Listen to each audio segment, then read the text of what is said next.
Je souhaite revenir pour ce premier exposé sur un thème, une question, celle de la liberté, en soutenant une conception que j'ai déjà avancée dans plusieurs de mes travaux, et une fois, je crois, ici, il y a quelques années, mais sans la développer beaucoup, et thèse, conception qui est à mes yeux susceptible de résoudre un certain nombre de problèmes classiques posés par cette notion philosophique ou métaphysique centrale.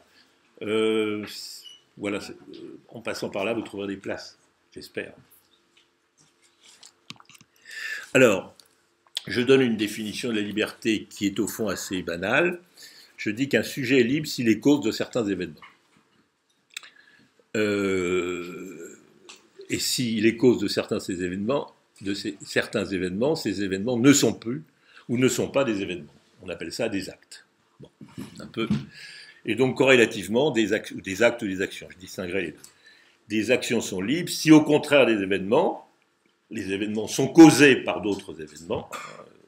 La pluie est causée par des événements météorologiques. Elles n'ont pas d'autre cause qu'un sujet. Voilà. Donc, c'est une conception qu'on appelle parfois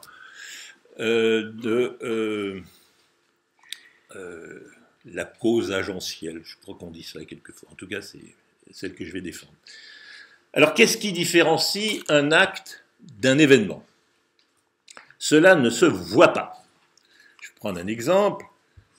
L'avant-centre est tombé dans la surface de réparation. Est-ce un acte ou un événement? C'est souvent difficile à dire, et pourtant, le sort du match en dépend. Autre exemple. Une femme est tombée par la fenêtre. Est-ce un événement ou un acte? Et si c'est un acte de qui? D'elle-même ou de son mari, voire de son amant. Bon, difficile à dire. Et pourtant, évidemment, ça change tout. Donc je m'efforcerai de distinguer les actes des événements. Mais je m'efforcerai ensuite de distinguer au sein des actes ceux que j'appelle les actions libres. La distinction entre acte et action n'est pas très claire en français, mais je réserverai le terme d'action aux actions libres. Donc, vous avez compris que je distinguerai trois types de cas. Les mouvements et réactions automatiques des êtres non conscients, que j'appelle des événements. Les actes des agents conscients. Les agents conscients peuvent être cause d'actes, qui sont déterminés par leurs croyances et leurs désirs. Et enfin, des actions libres, qui sont le propre d'un certain type d'agents, des sujets, qui sont humains, et qui sont parlants, et qui sont déterminés par leurs croyances et leurs désirs, que j'appelle de second ordre. Bien sûr, nous autres êtres humains sommes capables des trois, de gestes automatiques, d'actes conscients et d'actions libres. Ça dépend des fois. Alors évidemment, je ne sais pas si on me lit bien, c'est mal passé de Apple vers le PowerPoint. Alors, à gauche, là, il y a marqué information, et à droite, il y a marqué impulsion. Alors, nous sommes des animaux, comme chacun sait. J'appelle animal un être vivant, mobile, hétérotrophe, c'est-à-dire qui se nourrit d'êtres organiques. La question de l'hétérotrophie est très importante pour définir la vie de l'être vivant, mais ce n'est pas ça qui m'a intéressé. C'est l'autre aspect de la définition de l'animal, qu'il est mobile. Si un animal est mobile, c'est parce qu'il dispose d'un système d'information sur son environnement, à gauche, information, et d'un système d'action qui lui permet de réagir et de s'adapter à cet environnement, à ses modifications. Poursuivre, éviter, fuir, attaquer, ce que vous voulez. C'est une bête ou c'est un robot. Alors, en ce sens très général, un animal, un corail, une éponge, un trypanosome, une puce, une huître, n'est guère distinct dans son comportement, je ne dis pas dans sa vie, puisque ça se nourrit, d'un robot. Par exemple, une voiture autonome, qui dispose lui aussi d'un système d'information, des capteurs divers, et d'un système d'action, des mouvements adaptés. Alors, dans ce schéma, les mouvements issus de l'impulsion peuvent difficilement être appelés des actes. il y a un unique système de transmission, de l'input à l'output. Des informations sur le milieu, hostiles, favorables, entrent dans l'organisme pour se transformer ensuite en impulsions adaptées au milieu. Ça peut même être des informations qu'on appelle nociceptives, ce qui ne signifie pas nécessairement que c'est senti, c'est-à-dire que ce n'est pas de la douleur, mais milieu est hostile. Ce ne sont pas des actes, mais de simples réactions au milieu que rien ne distingue des événements naturels. J'ai supposé qu'il s'agit d'un animal, mais cet animal peut être humain. Nous sommes des automates dans la plupart de nos comportements vitaux. Nous respirons, nous marchons, nous conduisons même sans en avoir conscience. C'est tant mieux. La conscience nous empêcherait d'avoir un comportement adapté à la plupart de ces situations. Bon. Alors il y a d'autre part des animaux conscients. Beaucoup d'animaux, dont les êtres humains, ont accès à ce qu'on appelle une conscience phénoménale. C'est-à-dire qu'ils ressentent quelque chose. Certaines des informations qui leur viennent de leur milieu leur font quelque chose. Ça leur fait quelque chose. Et ils font aussi l'expérience de certaines de leurs propres impulsions à s'adapter au milieu. Ils éprouvent quelque chose. D'un côté, douleur, plaisir, stress, odeur. D'un autre côté, impulsion, ressenti, à fuir, à se rétracter, à éviter, à rechercher, etc. Toute conscience n'est évidemment pas conscience de quelque chose. Ni le stress, ni l'angoisse, ni l'orgasme sont conscients de quelque chose, ce sont de purs états qualitatifs. Ils ne sont pas, comme on dit, intentionnels à prendre au sens que ce mot a pris dans le vocabulaire philosophique, c'est-à-dire au sens de relationnel à quelque chose. J'emploie ici, hélas, il y a une ambiguïté du mot intentionnel en français. Ce sont de purs états qualitatifs. Cependant, rien n'interdit de penser que certains animaux, probablement les mammifères, disposent, outre cette conscience phénoménale, d'une conscience dite intentionnelle, c'est-à-dire d'une conscience qui n'est pas la simple expérience subjective d'états qualitatifs, par exemple le stress, mais qui est une relation à quelque chose, à un objet propre. Par exemple, ils ont peur de quelque chose, même s'ils ne perçoivent pas nécessairement que ce quelque chose est extérieur à eux. Non, c'est encore un autre problème. Doublement conscients, ils peuvent accéder ainsi à des états qui sont à la fois phénoménaux, c'est-à-dire ressentis, et relationnels, intentionnels, c'est-à-dire qui sont à la fois des expériences et des représentations. Double caractère, expérience et représentation. D'un côté, ces animaux sentent, par l'odorat, la vue, par écholocation, comme la chauve-souris, certaines modifications de leur environnement extérieur, et d'un autre côté, ils éprouvent en eux des impulsions à réagir en conséquence. Nous pouvons nommer, dans ce cas, croyances, les informations qui leur parviennent de leur milieu externe, et nous pouvons nommer désir, sens assez général, les impulsions internes à agir sur cet environnement. Éviter ou fuir le prédateur, chasser la proie, rechercher breuvage ou nourriture, séduire le partenaire sexuel, dominer le rival, etc. Alors, ici, un prédateur, c'est une conscience à la fois phénoménale et intentionnelle. Cela ne signifie pas qu'il croit qu'il y a là-bas un prédateur. Ce serait un jugement, ce qu'on appelle une attitude propositionnelle, croire que. Non, c'est une croyance, non pas une croyance que. Essayez, il y a encore des places vers le milieu, si vous voulez. Il n'y en a plus beaucoup, je le reconnais. Il y en a même au premier rang, je crois. Alors, ici, source de nourriture, là, un prédateur, c'est une conscience brute de quelque chose d'indécomposable. Une croyance brute ne se donne pas elle-même pour vraie ou fausse. Elle s'impose comme une donnée immédiate de la même façon qu'une odeur, par exemple, s'impose à nous en rêve. Si nous rêvons sentant quelque chose, ce n'est ni en nous ni hors de nous. Elle ne se donne pas comme une connaissance du monde, mais, je le répète, se présente comme une donnée immédiate de la conscience ou du monde, dans laquelle rien ne les distingue, la conscience et le monde, et qui ne suppose aucune différence sentie entre extérieur et intérieur. On peut bien dire que, au contraire des bêtes robots qui ne font que réagir, les animaux conscients agissent. Leurs actes sont, comme les autres, le fruit de la combinaison, de la synthèse, de l'effet de certaines croyances et de certains désirs. Ils croient la présence d'un prédateur, ils éprouvent le désir de fuir. Voilà. Les deux, croyances, désirs.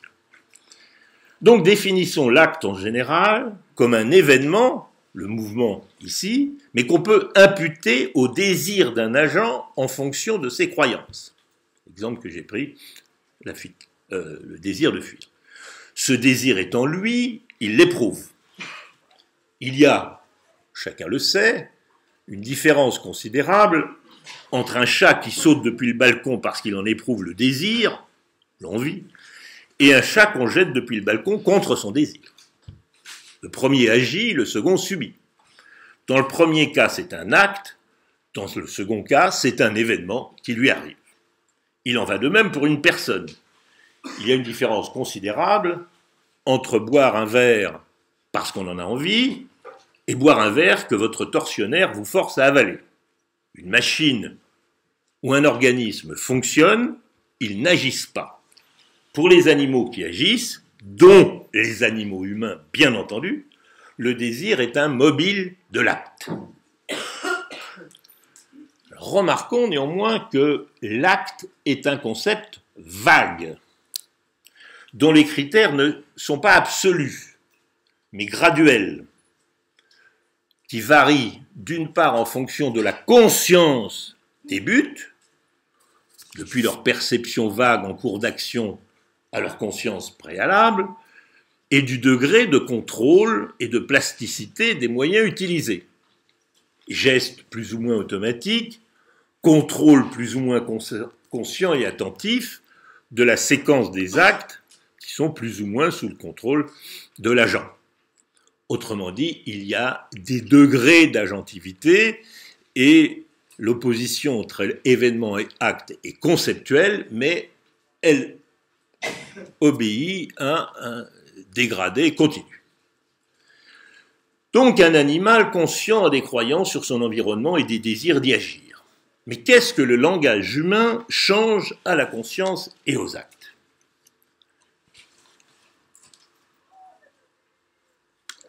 Nous ne sommes pas en effet seulement des animaux conscients, nous sommes aussi des animaux parlants. Quelle que soit l'extension que l'on donne au terme langage, et qui permet d'inclure des formes extrêmement sophistiquées de communication animale ou de langage machine, le langage humain a de nombreuses spécificités, dont la plus remarquable, et dont ce n'est pas elle qui m'intéressera aujourd'hui, est qu'il a une puissance infinie. N'importe qui, dès son plus jeune âge, peut inventer, dès l'âge de 3 ans en gros, peut inventer ad libitum une infinité de nouveaux messages qu'il n'a jamais entendus et qu'il est néanmoins capable d'inventer. Mais c'est 3 autres caractéristiques qui me retiendront aujourd'hui. Premièrement, le parler humain obéit à une relation triangulaire définie par 2 relations binaires. Parler humain, c'est parler à quelqu'un, c'est ce que j'appelle la relation d'interlocutivité, mais peu importe ce mot, et c'est parler de quelque chose, relation dite d'objectivité. Pour que les interlocuteurs puissent se parler l'un l'autre, il faut qu'ils puissent parler de la même chose. Mais pour qu'ils aient quelque chose à échanger, il ne faut pas qu'ils disent la même chose. La solution de ces deux exigences opposées qui définissent, à mes yeux, le parler humain et donc l'humanité, est la prédication, c'est-à-dire la distinction de ce dont parlent les deux interlocuteurs, le sujet, et qui est forcément le même pour l'un et l'autre, et de ce qu'ils disent, le prédicat, qui doit pouvoir être différent, sinon il n'aurait rien à se dire. C'est la base du langage humain. S et P, le sujet est le prédicat. Parler, c'est pour un locuteur dire à quelqu'un quelque chose, à propos d'autre chose. Socrate est sage, cette table est blanche. C'est aussi pouvoir répondre à cet interlocuteur, non, non, S n'est pas P, Socrate n'est pas sage, cette table n'est pas blanche. Voilà, ça c'est la prédication. Alors la structure du langage humain est donc dialogique. L'humanité commence avec la négation. Il n'y a pas de langage humain, ou de parler humain, sans le oui et le non du dialogue, c'est-à-dire sans un désaccord possible par ce qu'on dit, sur fond d'accord nécessaire, sur ce dont on parle.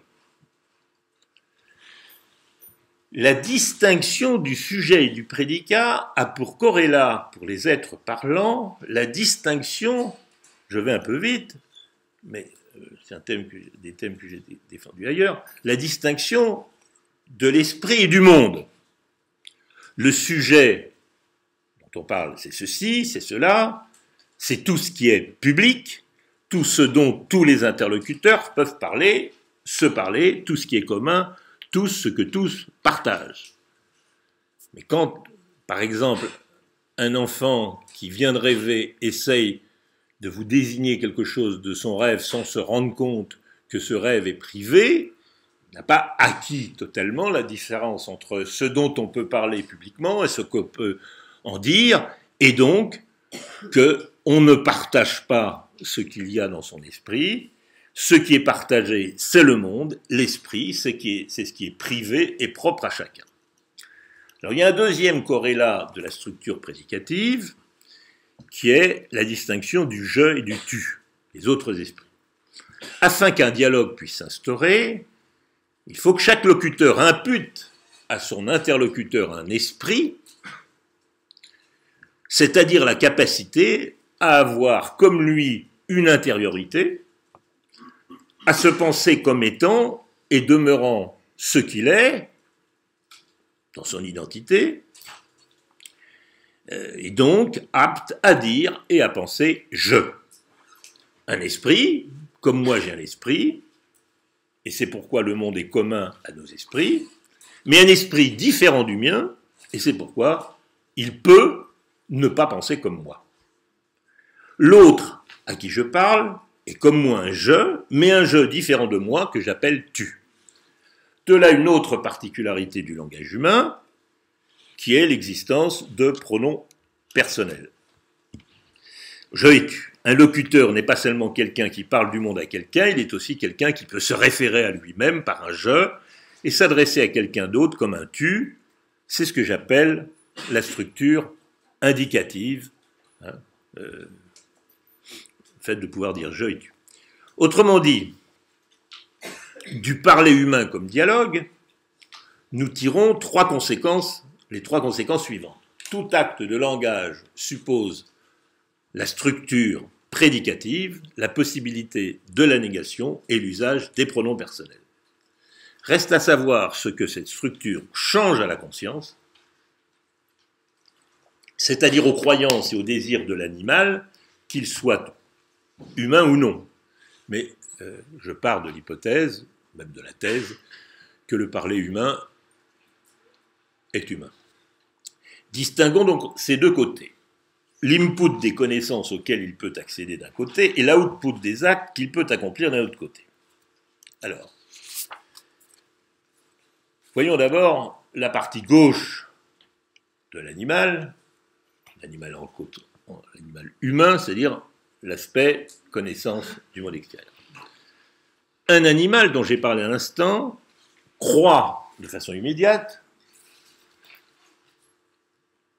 quelque chose de façon immédiate parce qu'il sent en lui une information.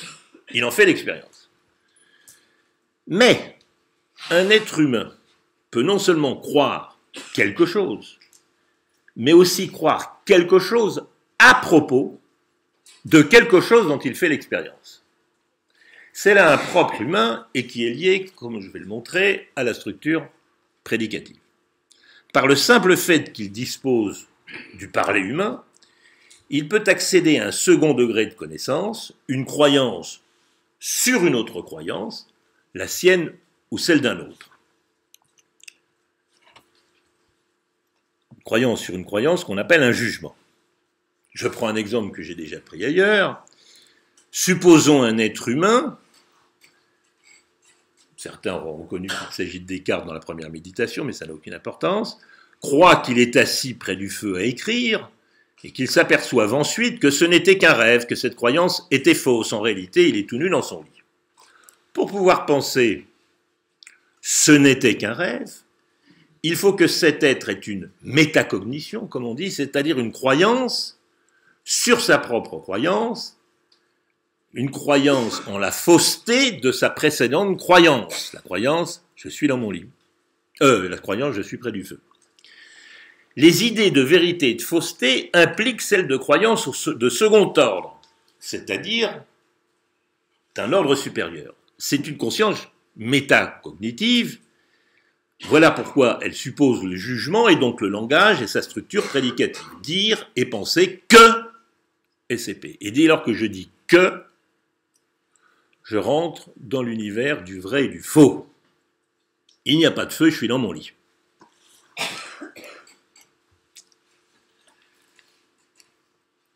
Les êtres humains, en tant qu'ils parlent, ou plutôt qu'ils se parlent, ou plutôt qu'ils peuvent se répondre à propos de ce monde, peuvent distinguer le réel de l'illusoire, le vrai du faux, ce qui est objectif et ce qui n'est que subjectif. Je l'avais déjà anticipé en disant qu'un des corrélats de la structure prédicative, c'est la distinction de l'esprit du monde, et donc, ici, la possibilité de la distinction vrai-faux. J'ai appelé ça ailleurs un repli de la pensée sur elle-même, une pensée d'un être humain, au lieu de prendre pour objet intentionnel un état du monde, ce qui est la plupart des cas, la plupart du temps, ce que nous faisons, peut prendre pour objet une autre pensée, la sienne ou celle d'un autre. Les êtres humains, parce qu'ils parlent, peuvent juger, dire quelque chose de quelque chose grâce à la structure prédicative. Ils peuvent donc, je le répète, distinguer la réalité qui est le monde commun à tous les esprits, du rêve ou de l'imagination, qui sont les pensées propres à chacun. Accéder humainement aux idées de vérité et de fausseté, l'animal conscient n'a pas accès au vrai et au faux, à l'opposition du vrai et au faux. Il a accès directement à des croyances qui se donnent pour elles-mêmes, indépendamment de l'opposition vrai-faux. Accéder à la vérité, à la fausseté elle-même, cela ne signifie pas accéder à ce qui est vrai. Non, c'est accéder à l'opposition vrai-faux. Comprendre l'opposition de ces notions. C'est-à-dire comprendre que nos croyances sont des relations à quelque chose existant hors d'elles, dont elles dépendent ou auxquelles elles s'efforcent d'être adéquates. Il est une deuxième raison pour laquelle les croyances de second ordre nécessitent le langage humain, ou du moins un de ses autres aspects essentiels ou universels. C'est l'usage des pronoms personnels, je et tu. Lorsque la croyance a pour objet intentionnel, c'est-à-dire pour objet propre, une de nos propres croyances, ce n'était qu'un rêve, elle suppose la relation réflexive du sujet de la croyance à lui-même. C'est-à-dire, ce n'était qu'un rêve que je faisais, et donc une pensée du moi. Et lorsqu'elle porte sur une croyance d'autrui, en disant non, tu te trompes, la bouteille est encore pleine, puisqu'aussi bien nous présupposons qu'autrui a une intériorité, et donc des croyances, tu te trompes, elle suppose la relation réciproque du sujet de la croyance à un autre sujet de croyance, tu, en somme, elle suppose la relation que j'appelle indicative, je te parle. Tout ça est un peu trop rapide, je le reconnais, mais c'est parce que ce qui m'intéresse, c'est ce qui vient. Et c'est ce qui se passe de l'autre côté, du côté droit, c'est-à-dire non plus du côté de la connaissance, du côté des informations qui nous viennent de l'extérieur, mais des impulsions, des désirs qui nous poussent à agir. C'est là où va se jouer quelque chose de nouveau. Alors, les impulsions internes qui meuvent l'animal et le poussent à agir. Alors, on a vu, je rappelle, qu'un animal conscient, un être humain par exemple, agit parce qu'il le désire ou parce qu'il en ressent le besoin. Ces désirs sont des événements de sa conscience. Ils surgissent dans sa conscience. Une envie, un désir. Je prends désir au sens très large. Et ils sont causés par d'autres événements. Des besoins, des envies, d'autres désirs, conscients ou non d'ailleurs, peu importe. Qui à leur tour sont des événements causés par d'autres événements mentaux, par exemple. Mais, une personne, c'est-à-dire un animal parlant cette fois-ci, pas simplement conscient, peut non seulement désirer agir, mais il peut aussi désirer agir ou désirer ne pas désirer agir. Exactement comme dans la structure précédente concernant la partie gauche. Son désir, là encore, au lieu de prendre pour objet immédiat un acte à accomplir, un acte extérieur à accomplir, peut prendre pour objet médiat son propre désir d'accomplir cet acte. Exactement de la même manière, comme nous venons de le voir, que sa croyance peut prendre pour objet médiat sa propre croyance. À l'instar d'une métacognition, il s'agit d'un métadésir. Un sujet peut ainsi non seulement désirer agir, mais désirer agir, c'est-à-dire ce qu'on appelle vouloir, qu'on appelle une volition. C'est la capacité à avoir, alors là je cite un auteur, puisque je me suis permis de le citer ailleurs, comme dit Harry Frankfurt, en sus des désirs de premier ordre, des désirs de second ordre portant sur les précédents. J'appelle volition ces désirs de deuxième ordre, analogues aux croyances de deuxième ordre que j'ai nommées des jugements. Par le jugement, croyance sur une croyance, nous avons accès, un sujet a accès à la vérité.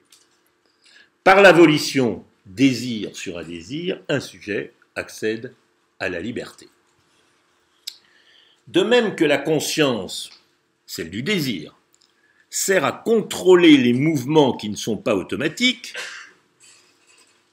la métaconscience de la volition sert à contrôler les actes et même les désirs conscients.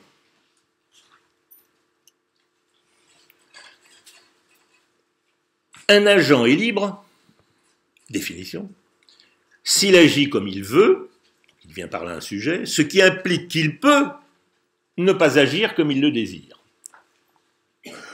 L'exemple possible, que j'ai pris ailleurs d'ailleurs, est l'alcoolique qui désire boire mais ne désire pas désirer boire, il voudrait ne pas désirer sa boisson, il ne boit pas librement. Le continent, au contraire, est libre par rapport à son désir de boire, il s'empêche volontairement de boire, même s'il le désire. Non, je conduis. Tel autre, tempérant, s'abstient de sauter sur sa voisine que pourtant il désire ardemment, ou de frapper son rival, même s'il en éprouve fortement l'envie. Agir comme on veut, c'est être libre. Cette liberté est donc liée à la capacité de se représenter la relation intentionnelle de son désir, la relation intentionnelle de son désir à son objet, et d'en faire, comme j'ai dit, une attitude proportionnelle. Ça devient un que. Le désir de boire, de coïter, de frapper, n'est plus seulement éprouvé subjectivement comme désir, il est réfléchi objectivement au second degré comme étant prédicativement le désir que je boive ou le désir que je frappe.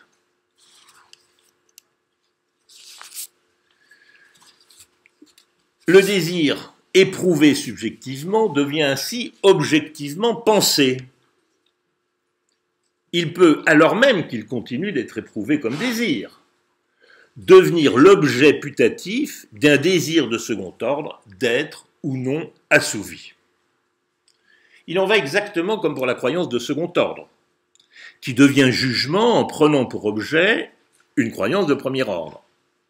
Pour le désir aussi, le passage du premier ordre au deuxième ordre suppose la faculté de juger, formuler des propositions, c'est-à-dire la capacité à prédiquer quelque chose de quelque chose. Plus exactement ici, à se représenter des états de choses plutôt que des choses, et même plus exactement, à me représenter comme sujet d'un acte possible, à penser ce que je ferais si j'agissais conformément à mon désir de premier ordre. Comme la croyance en la vérité de la croyance, qui est jugement, le désir de désir, qui est volition, et désir de la rectitude du désir.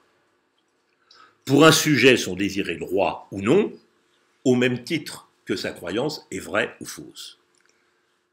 Comme sa faculté de juger, sa faculté de vouloir dépend de sa seule aptitude, de la seule aptitude au parler humain. En effet, la volonté suppose que le sujet puisse penser qu'il lui est loisible de ne pas satisfaire un désir qui est pourtant le sien. Il l'éprouve, mais il ne l'approuve pas. Mais pour approuver un désir, c'est-à-dire lui dire oui ou non, comme on affirme ou comme on nie, il faut que le sujet se le représente objectivement dans l'ensemble de ses effets et qu'il se représente lui-même, en outre, comme étant sujet à ce désir et qu'il s'identifie ou non à ce sujet qui satisfait ce désir. Autrement dit, il faut deux opérations mentales corrélatives. Objectivation du désir, de premier ordre, et subjectivation du désir, c'est-à-dire du désir de second ordre. Je le dis d'une autre façon, il faut d'une part objectiver son propre désir, de premier ordre, ce désir de boire, donc de trop boire, donc de ne plus pouvoir m'arrêter de boire, etc. Autrement dit, penser à la troisième personne ce qu'on sent en première personne. Mais d'autre part, il faut s'identifier soi-même en première personne à ce sujet qui satisfait ce désir. Si je satisfais ce désir, je suis celui qui, etc., ne pourra plus conduire, je ne sais pas quoi. L'objectivation du désir n'est pas possible sans la structure prédicative, ce désir de boire est bon. La subjectivation du désir de désir n'est pas possible sans la structure indicative. C'est-à-dire, c'est moi qui bois, c'est moi qui boirai, c'est moi qui conduirai, etc. Être libre pour l'être humain, cela ne signifie nullement être doté d'un libre arbitre métaphysique, d'une puissance absolue et mystérieuse, de s'abstraire de tout déterminisme naturel. Être libre, c'est simplement, pour l'animal parlant, avoir une conscience de soi informée par le langage prédicatif et indicatif. C'est grâce à ce que j'ai appelé ailleurs la structure plissée de cette conscience naturelle, être doté d'une capacité à penser sa propre pensée, à réfléchir ses désirs, approuver ou à désapprouver en bien ou en mal ses mobiles, et à faire de cette approbation ou désapprobation un motif au second degré de sa propre action. C'est pouvoir se penser doublement comme étant à la fois objectivement dans le monde par la structure prédicative et subjectivement au monde par la structure indicative. Mais évidemment, de même qu'il y a différents degrés d'agentivité, il y a différents degrés de liberté selon différentes variables. Pour fixer 3 degrés qui sont comme des repères, mais très approximatifs, on peut dire que les degrés de liberté dépendent de 3 variables. L'intensité du désir de premier ordre, c'est-à-dire du désir qui est incident en moi, celle du désir de second ordre, le désir dans lequel je me reconnais moi, indicativement, et surtout l'indépendance à la fois conceptuelle et temporelle du second par rapport au premier. Ainsi, si je frappe mon voisin sous le coup de la colère, je suis moins libre de le faire que si je le frappe plus tard, à froid, alors que je ne suis plus sous l'emprise du désir de premier ordre, et que je le frappe par volonté raisonnée, délibérée, autrement dit, que j'ai choisi de désirer assouvir un désir de premier ordre que je n'éprouve même plus. Et il en va de même de toutes les actions libres, dans lesquelles on peut distinguer ce qu'on peut appeler les actions consenties, plus bas degré de la liberté, les actions volontaires, les actions choisies, et enfin les actions délibérées, si on veut fixer 4 degrés de liberté. Cette définition étant faite, ma propre définition étant avancée, je pense qu'on peut retrouver dans cette définition et dans la manière dont j'essaie de la fonder, les caractéristiques tout à fait classiques de la liberté telles que les ont définies souvent les philosophes. Dans cette conception naturelle de la liberté propre à ces animaux parlants que nous sommes, je dis, on retrouve tous les traits traditionnels de la liberté, je dirais même au sens métaphysique du terme, ainsi que les caractéristiques que nous prêtons ordinairement aux êtres humains lorsqu'ils agissent. Premièrement, le sentiment vif interne. D'abord, cette liberté, nous la sentons bien en nous, irréfutablement. Descartes disait « La liberté de notre volonté se connaît sans preuve par la seule expérience que nous en avons ». Effectivement, dès lors que nous nous représentons ce que nous désirons faire comme pouvant être fait ou non, selon que nous désirons ou non le désirer, nous expérimentons en nous cette libre puissance d'agir ou non. Et nous sentons même que cette volonté est infinie, c'est-à-dire sans limite. Il n'est rien que je désire faire, que je ne puisse aussi ne pas vouloir faire ou vouloir ne pas faire. Cela ne signifie pas que je ne le ferai pas. Mais il est vrai que j'expérimente bien en moi, par ce tour de pensée, outre mon désir, qui simplement existe positivement, je le sens, cet autre désir portant sur mon désir, qui lui se manifeste à la fois sous la modalité positive et négative, affirmative ou non, ou négative. Je sens que je peux agir comme je veux, et non pas seulement conformément à ce désir. Ce sentiment numéro 2 suppose la négation, qui est une caractéristique du langage humain, et plus particulièrement de la structure du dialogue et de la structure prédicative. Deuxième caractéristique. La liberté métaphysique est traditionnellement liée au choix entre le bien et le mal, que vous mettiez ou non des majuscules à ces deux mots. Cette formulation est probablement chargée de tradition et de présupposés théologiques. Cependant, il est vrai que dès lors que je peux prendre mon désir d'agir de premier ordre, sans lesquels il n'y aurait pas d'action, comme objet d'un désir de deuxième ordre, j'ai le choix de céder à mon premier désir ou de m'en abstenir, de le juger correct ou non, de lui dire oui ou non, exactement de la même manière que je peux dire oui ou non à ma croyance de premier ordre en la jugeant vraie ou fausse. Ce n'était qu'un rêve. Un de mes collègues, Aristote, disait dans le même sens, ce que l'affirmation et la négation sont dans l'ordre de la pensée, la recherche et l'aversion sont dans l'ordre du désir.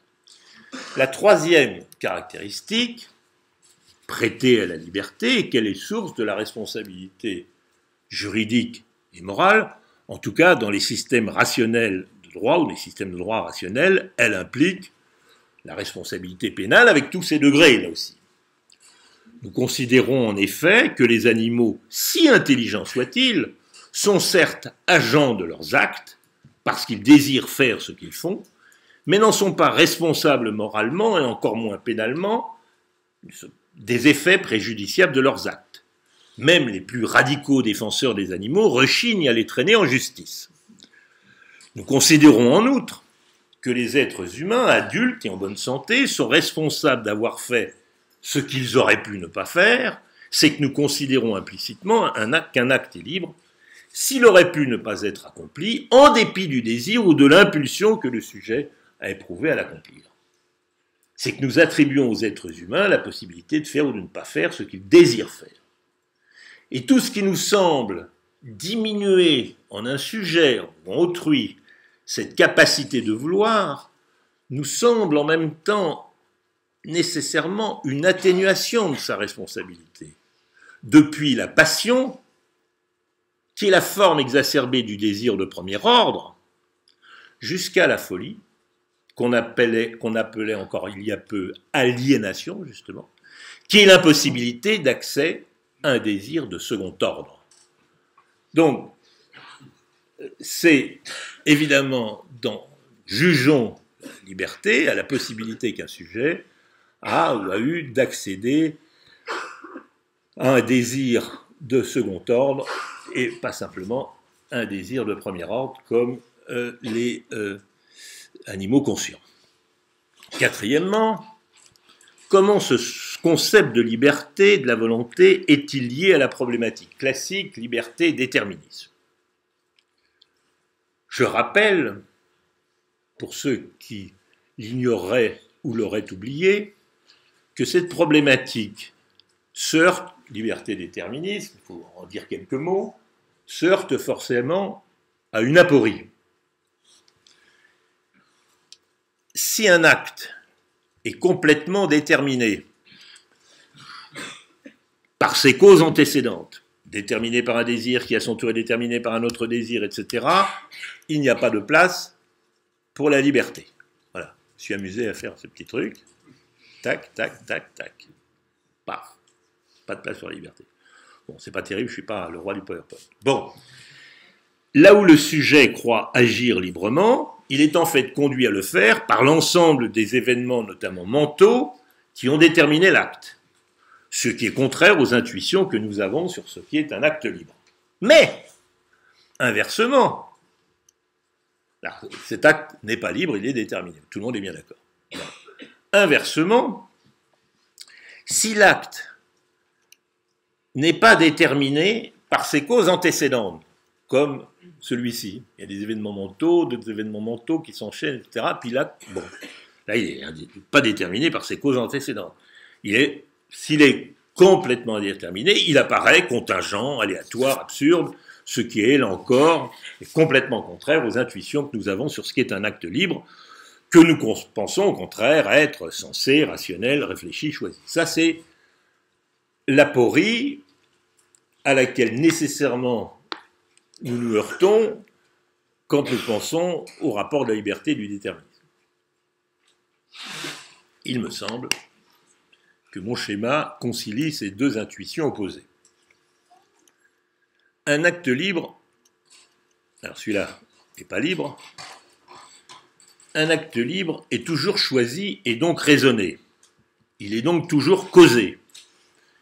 Il nous semble avoir été causé réellement par le sujet lui-même au lieu d'avoir été causé par quelque chose en lui, un désir, une impulsion, ou hors de lui, une contrainte.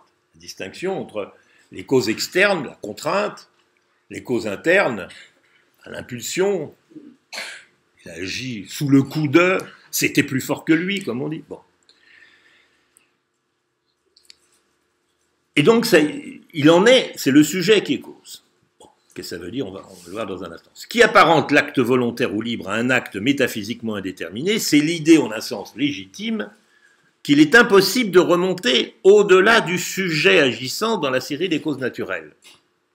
Un mouvement impulsif comme celui d'une guêpe qui pique, ou un geste intentionnel comme celui d'un chien qui mord, conformément à son désir de mordre, sont causés par ces impulsions ou ces désirs naturels qui sont eux-mêmes causés par des décharges nerveuses dans leur cerveau, je ne sais trop quoi, qui à leur tour semblent causées par des causes externes, les informations issues du milieu, etc., etc. L'acte apparaît causé par le désir, lui-même causé par la croyance, elle-même causée par l'environnement extérieur. C'est pourquoi ils n'en sont pas responsables. En revanche, un acte causé par un sujet, un être humain, n'est pas directement causé par de telles décharges cérébrales et encore moins par d'autres causes, par leurs causes, puisqu'ils sont l'effet de la représentation que se sont faits les sujets de leur propre désir d'agir et de leurs conséquences. La remontée dans la série des causes de l'acte, au lieu de remonter à l'infini dans la nature, s'arrête au sujet lui-même.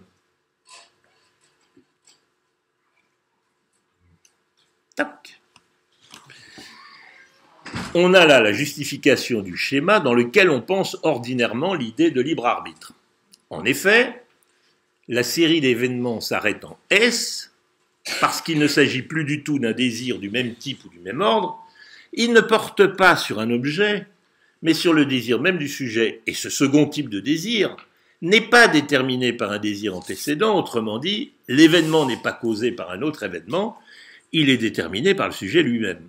Tout ce qu'il est, c'est-à-dire tout ce qui le caractérise et qui l'amène à désirer faire ou non ce qu'il désire. C'est lui le sujet par ce qu'il est, qui fait cela librement. Ce n'est pas quelque chose en lui, comme un désir occurrent, c'est lui-même.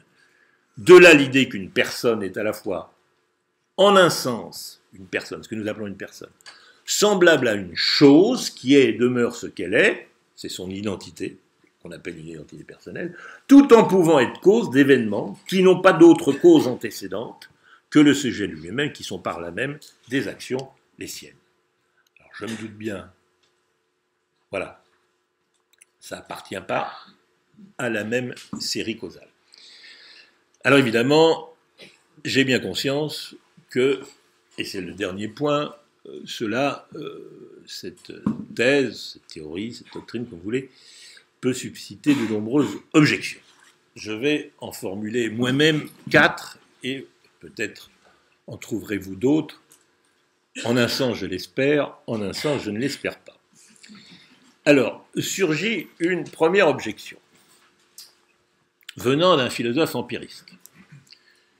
Ah, il faudrait distinguer, dites-vous, c'est moi, 2 types de désirs. Mais qu'est-ce qui permet cette distinction entre 2 degrés? Il peut être empiriste, il peut être spinoziste, enfin bon. Après tout, si le supposé désir de deuxième ordre est aussi un désir, pourquoi en serait-on responsable plus que des désirs de premier ordre qui, eux, conduisent nécessairement à l'action? Et si tout désir naît en moi, malgré moi, il en va de même des désirs de désir. Je ne suis donc pas plus responsable des uns que des autres. Bonne objection. Réponse. C'est en ce point qu'intervient le je. La structure prédicative nous permet de prendre conscience de nos désirs afin de les juger, mais la structure indicative, et singulièrement la capacité de dire et de penser je et tu, a une autre conséquence sur le rapport de la conscience au désir. Je le répète, le désir, je le sens en moi, je peux même le sentir plus fort que moi, mais la volonté, je sens que c'est moi. Dès lors que je peux dire et penser je, c'est-à-dire prendre en charge ce que je fais, je peux me représenter moi-même comme étant celui-là même qui va agir, celui qui est et demeure le même entre le moment du désir, le moment où je l'approuve volontairement au point d'agir et le moment où j'ai agi. C'est moi qui vais faire cela, c'est moi qui fais cela, c'est moi qui ai fait cela. Le désir de second ordre nécessite donc d'une part la conscience du désir de se prendre elle-même comme objet du désir, lié à la capacité linguistique de dire quelque chose de quelque chose, et d'autre part la conscience de soi, liée à la capacité linguistique de dire je, c'est-à-dire à se reconnaître comme un et le même dans tous les actes de conscience. Et ce deuxième type de désir, on ne l'éprouve pas en soi comme un désir. On éprouve en soi, d'une part, sa propre capacité à se penser soi-même comme un sujet je, et d'autre part, sa capacité logique à penser son propre désir comme un objet et à lui dire oui ou non, parce qu'on le juge droit ou non, comme on dit oui ou non à une proposition qu'on juge vraie ou fausse. Surgit une deuxième objection. Être libre, ce n'est pas seulement désirer ou ne pas désirer ce qu'on désire. Ça, c'est l'objection. Autrement dit, ne pas céder à son désir. Votre liberté n'est qu'une liberté négative, celle de s'abstenir d'agir selon ses désirs. C'est la liberté de l'homme sobre, par opposition à l'alcoolique, etc., etc., du tempérant, du continent. Mais la liberté ne serait-ce pas aussi positivement désirer ce qu'on ne désire pas, autrement dit, vouloir ex nihilo, selon une bonne vieille tradition, sans qu'existe un premier degré de désir à approuver ou à désapprouver. La volonté vraiment libre ne serait-ce pas la volonté sans désir, une volonté libre de tout désir quel qu'il soit. N'est-ce pas ainsi qu'on représente traditionnellement la volonté libre? Réponse, non. On ne peut pas agir sans désir de premier ordre. Dès lors qu'il y a action, il y a désir d'agir. Ce n'est donc pas une théorie métaphysique de la faculté de volonté, la volonté comme faculté qui sera indépendante, etc. Non. Une volonté nue sans désir serait impuissante, inopérante, sans effet. Elle n'existe pas. C'est une chimère, selon moi. Il y a une illusion de la volonté, c'est l'idée qu'elle est une faculté indépendante. Ce que nous appelons volonté, ce n'est en fait que le désir lui-même dès lors que nous l'approuvons, que nous le faisons nôtre, que nous le reconnaissons comme étant constitutif de notre identité. Dès lors que nous pouvons le dire à la première personne, le désir peut surgir en moi malgré moi, mais dès lors que je l'approuve, il est mien, il est moi, il est volition. Surgit alors troisième objection. Mais qu'est-ce que c'est que ce moi qui serait cause de l'action, dites-vous? N'est-ce pas réintroduire une autre chimère, celle d'une substance permanente, définie une fois pour toutes dans son identité? Réponse. Le moi substantiel n'existe pas. Nous sommes d'accord. Ce qui existe, c'est justement cette structure par laquelle je m'impute ce qui arrive et par laquelle je me reconnais dans ce que je fais. Je suis cause d'action par un je qui est lui-même l'effet permanent de cette structure indicative par laquelle je me reconnais comme sujet d'adresse dans le parler humain et j'agis comme je parle. Surgit alors une quatrième objection, venant cette fois-ci toute une tradition du philosophe suspicieux. Et si tout cela n'était qu'une illusion? Vous pensez être libre parce que vous vous sentez libre. Mais qui vous dit que vous sentez tout ce qui est en vous? Bien des causes inaperçues ou imperceptibles contraignent peut-être vos choix. Il est illusoire de croire que votre conscience est maîtresse en vous. De même, vous croyez être un et le même parce que, par le « je », vous pensez vous référer toujours au même être. Illusion. Il est chimérique de croire que ce soi-disant moi contrôle quoi que ce soit. C'est une illusion grammaticale qui ne correspond à rien de réel. Bon, réponse. Supposons un moment que vous ayez raison. Et faisons l'expérience de penser d'un monde où vous auriez raison. C'est-à-dire où réellement tout ce qu'on dit ici, de la volonté, de la liberté, de la responsabilité, de la conscience de soi, du moi, soit une fable. Un mythe peut être utile à la survie, mais en réalité une fable. Alors, le monde nous apparaîtrait totalement différent. Il n'y aura aucune différence entre le comportement animal déterminé par des désirs de premier ordre et la conduite humaine impliquant jugement et conscience de soi. Bon, admettons. Alors, à défaut de pouvoir faire des procès aux animaux, nous ne pourrions plus en faire aux humains. Bon, d'accord, le droit est une illusion. Comment accuser d'un crime quelqu'un dont nous saurions qu'il n'aurait pas pu ne pas le commettre, comme un chien mort l'intrus? Le droit pénal s'écroule. Bon, il y en a vu d'autres. Mais la morale également. Puis-je être indigné d'une faute, d'un manquement, d'une trahison? Ces mots même perdraient leur sens. Si ce que quelqu'un a fait, il ne l'a pas fait, mais quelque chose en lui l'a causé. Autre conséquence. Quelle différence y a-t-il entre un viol et un rapport amoureux, c'est-à-dire finalement entre le mal et le bien? Aucune, si l'un et l'autre sont causés seulement par un désir de premier ordre.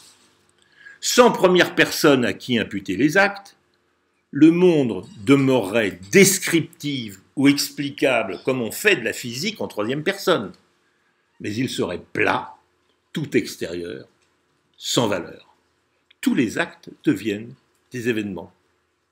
Rien n'est bien ni mal, tout est.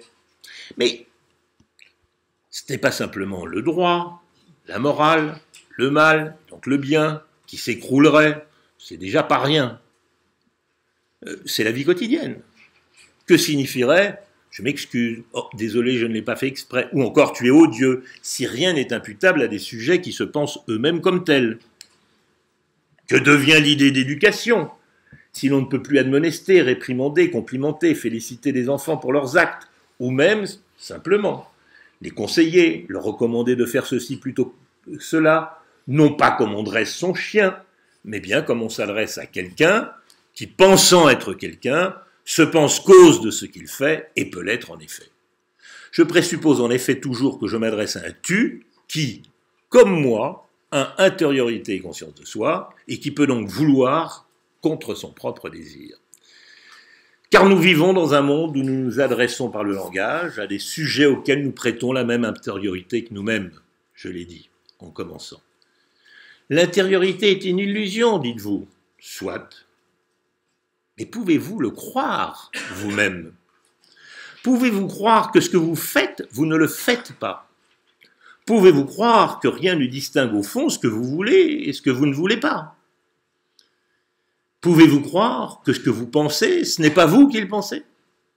Que vous n'êtes pas le sujet de vos actes, mais que vous êtes agi par des désirs qui ne dépendent pas de vous? N'est-ce pas ce qu'il s'appellerait là folie? Je conclus très rapidement. Grâce à la prédication, SCP, et à la négation, nous ne vivons plus seulement dans un univers mécanique de robots, ou même de bêtes sans conscience, ni même d'agents conscients de leurs croyances, mais dans un monde de sujets pouvant juger leurs croyances ou celles des autres. Nous sommes conscients d'être au monde, et dans le même monde, notre monde. Il y a du vrai et du faux. Grâce à la prédication, grâce à la négation, grâce à l'indication, je et tu, nous ne vivons plus seulement dans un univers d'agents expérimentant, sentant en eux leur désir d'agir, mais dans un monde de sujets pouvant vouloir ou ne pas vouloir leur propre désir, et ainsi capables d'agir par eux-mêmes. Le monde a ainsi de la valeur et pas seulement de l'existence. La volonté peut donc être libre, il y a du bien et du mal. Je vous remercie.